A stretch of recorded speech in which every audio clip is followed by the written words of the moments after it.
My pleasure to have Natasha Findlay from the National Ballet School be our keynote speaker. Her bio will be placed in the chat. Natasha, welcome. Thank you.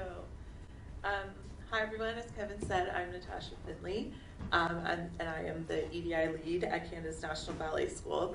And one of my favorite parts about my job is that I have the privilege of working and collaborating with so many fantastic artists and equity advisors, including Kevin himself, AC Mensa, Christine Friday, John Elaine, just to name a few. As you can see, I'm incredibly lucky, and I feel really honored to have been asked to speak at today's festival and conference, so thank you. I'll refer to my notes just to keep myself on track, but I started my career actually in human resources. And while I know some of you are probably cringing at the idea of HR and what it's meant or what it means, but I truly entered the profession because of my love of people. And I wanted to create a work environment that valued the unique contributions of diverse identities, experiences, and perspectives. And so I like to think, in a way, I manifested my more recent career path, which is as an equity professional, specifically in the arts and education sector. So there have been so many developments related to equity, diversity, and inclusion, which I'll refer to as EDI, over the years, and I think we can all agree, especially in the past 2 years, it seems to have troubleshooted. So the million-dollar question is, what has really changed? Or how do organizations maintain momentum around EDI? And you may have already noticed organizations that made very bold statements about their EDI commitments, and again, considering, but like, where are they now and what has really changed? So I'll be clear that I don't have all the answers, nor does NBS have it all figured out. But I think it's so important for moments like this for the sector to come together and we openly share strategies around EDI that are proving successful, but also ones that have completely missed the mark. So the first topic I wanted to talk about today was accountability and responsibility. So who is responsible for EDI work within an arts organization? Historically, and to be honest, presently, the onus has often been put on marginalized or racialized people to speak up or make their needs known, etc. And while I appreciate that we don't know what we don't know, and that individual responsibility is important, for example, speaking up in moments of inequity, I want to emphasize that the reality is it's an institution's responsibility to create equitable systems and practices that support, uplift, and create safe spaces for artists of all backgrounds and identities.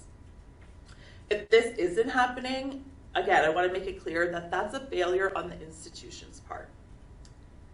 You might be thinking what I mean by the institution, and the institution is not just one person, it's all of us. We have a collective responsibility to ensure a sense of belonging for everyone within our community. When we look at an institution like NBS or Canada's National Ballet School, we must consider how each person has a part to play in mutually advancing equity. And regardless of the size of the institution, because I recognize NBS is a larger arts institution, but accountability is going to look different for everyone. For example, the organizational leadership holds a huge amount of responsibility, but so do the dancers, the teachers, the stage managers, or the choreographers.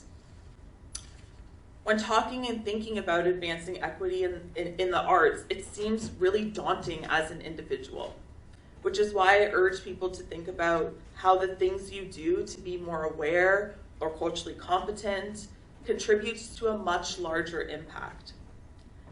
Systemic and intentional change takes time, resources, and consistency.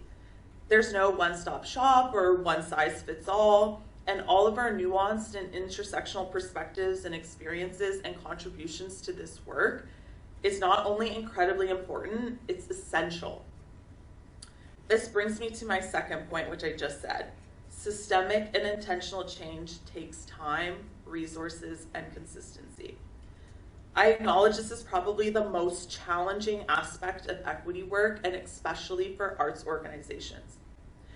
I recognize that when an institution isn't receiving adequate funding, they're trying to just keep the lights on or find a place to rehearse, investing in equity work can absolutely fall to the wayside.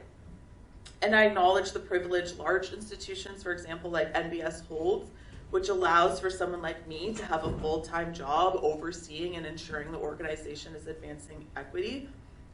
But I want to emphasize again that accountability and responsibility looks different for everyone. You should absolutely expect institutions like NBS to have an EDI lead in place, because why not? Like, that should be expected of a large institution, right? But regardless of where an institution is at, the investment in equity-informed practices will produce the better and more successful outcomes we're all striving for. Of course, equity work has costs related to time, money, literal human resources, people, etc., just like marketing or accounting. So I encourage everyone to do the research. Don't just take your time for it. And if we have time, I'll go on a whole tangent about research and data. But don't just take my word for it. There is data to support, and organizations' EDI efforts have proven to produce even better outcomes in regard to increases in innovation, decision-making, productivity, creativity, and even financial gains. And I know it can feel icky to consider some of these aspects in relation to EDI, but I'll be blunt. We should all be doing equity work because it's the right thing to do, but it's not enough to enact the systemic and intentional change this sector needs. Lastly, I want to talk about organizational design. And I want to give a big shout out to a mentor of mine, which is Kika Ojo-Thompson, founder of the Kojo Institute, because a lot of what I'll share is the wisdom that she's passed on. The art sector, like all other sectors in society, for example, healthcare, education, the criminal justice system, etc., are all affected by the society we live in and the white supremacist ideals that exist within that. So it's no wonder why so many arts organizations in their design were built for and by the dominant group. And when thinking about the dominant group, this is more than just race. Think gender, ability, disability, religion, etc. And one of the first things I encourage arts organizations to consider when doing equity work is that when someone's identity is subordinate to the dominant group, the person is problematically impacted, which leads to negative outcomes for those individuals or groups. So to be clear, this is not to say certain identities are inherently problematic in certain spaces, but that the relationship to the design of those spaces, those that were designed to be beneficial for the dominant group and therefore are problematic to those identities that are marginalized. It is not the people who are problematic, it is the space, and more specifically, bringing marginalized identities into a space that was designed for the dominant group. This is why I intentionally put equity before diversity and inclusion when I say EDI, because it's crucial that we start with equity. And with intentional equity work, things like diversity and inclusion start to authentically take shape, but that requires a lot of work beforehand. To understand how systems of inequity are deeply rooted in all of the sectors of our society. So again, I digress. Systemic and intentional change takes time, resources, and consistency.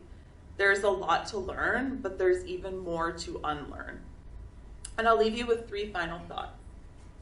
Challenge the narratives you hold both individually and institutionally.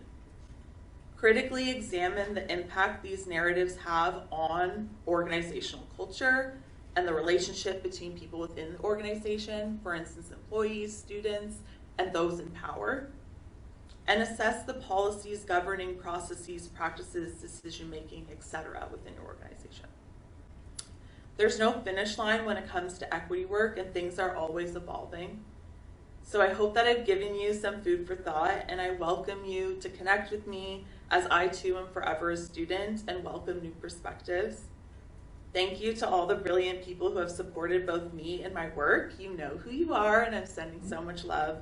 And yeah, I think that I might have time for questions if anyone has them. But again, thank you so much for having me. I appreciate this opportunity to share a little bit about my experience over especially the last 2 years in regard to EDI.